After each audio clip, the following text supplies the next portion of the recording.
ঢাকায় পরিবারের অজান্তে স্বপন খানকে বিয়ে করেছিলেন রানী আক্তার, কিন্তু 2 বছর পেরিয়ে গেলেও পাননি স্ত্রীর স্বীকৃতি। এরই মধ্যে স্বপন অন্যত্র বিয়ের প্রস্তুতি নিচ্ছেন এমন খবর পেয়ে বিষের বোতল হাতে তার বাড়িতে হাজির হন রানী। স্বীকৃতি না পাওয়া পর্যন্ত অনশন চালিয়ে যাওয়ার ঘোষণা দেন তিনি। এমন ঘটনাই ঘটেছে মাদারীপুরে।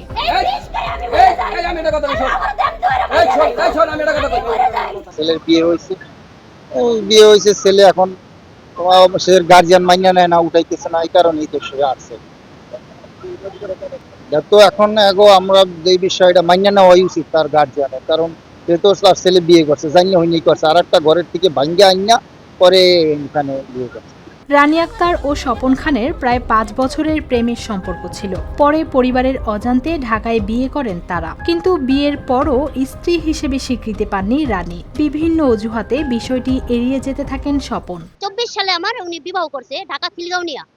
তারপর সে একটা বললো কি তুমি কেউ বললো না আমার ভাইরা লিবিয়া আছে, তখন যদি লিবিয়া থেকে ইটালি যায় তারপর আমার বাড়িতে একটা ভাগ করতে হবে, গাড়ি ঘোড়া আছে, তো আমি তখন শূন্য, তখন তোমার নিয়ে আমি চলে যাবো। তখন আমি কাউরে বলি নাই। আর লিবিয়া যখন ধরা খাইছে তার ভাই, আমার থেকে আমার শাশুড়ি আর আমার স্বামী রাত 2টা বাজে যে 5 লক্ষ টাকা আনছে আর ছাড়াইতে জন্য, আমি দিয়ে দিছি। এরই মধ্যে স্বপন অন্যত্র বিয়ের প্রস্তুতি নিচ্ছেন বলে জানতে পারেন রানী। এরপর বিষের বোতল হাতে স্বপনের বাড়িতে গিয়ে অনশনে বসেন তিনি। তার দাবি, স্ত্রী হিসেবে স্বীকৃতি না দেওয়া পর্যন্ত তিনি সেখান থেকে উঠবেন না। এখন আমার দাবি, আমার স্বামী আমার রাইখা গোপনে আরেক জায়গায় তারা বিয়ে করে দিতে, তারা এগুলো জানে, অন্য জায়গায় বিয়ে করে গেছিল।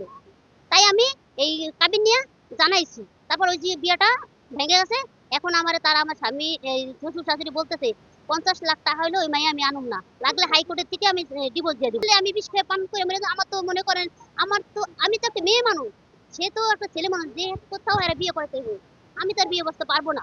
আমার আরেক জায়গায় ঘর ভেঙে নিয়েছে। ঘটনার পর এলাকায় সৃষ্টি হয় চাঞ্চল্যের। স্বপনের পরিবার রানীকে পুত্রবধূ হিসেবে মেনে নিতে অস্বীকৃতি জানিয়েছে। 3 বছর ধরে এই মাইয়ার বিয়া হয়েছে, আমরা জানি না, হঠাৎ করে আমার ঘরে উঠছে। এই মাইয়া কি আমরা মান্য নিম? এই মাইয়া তো আমি মান্য নিতে পারি না, পোলাও আমার দ্বারা কয় না। স্ত্রী স্বীকৃতির দাবিতে রানীর এই অনশন এখন পুরো এলাকায় আলোচনার বিষয়। এখন সবার নজর এই বিরোধের শেষ কোথায় গিয়ে থামে।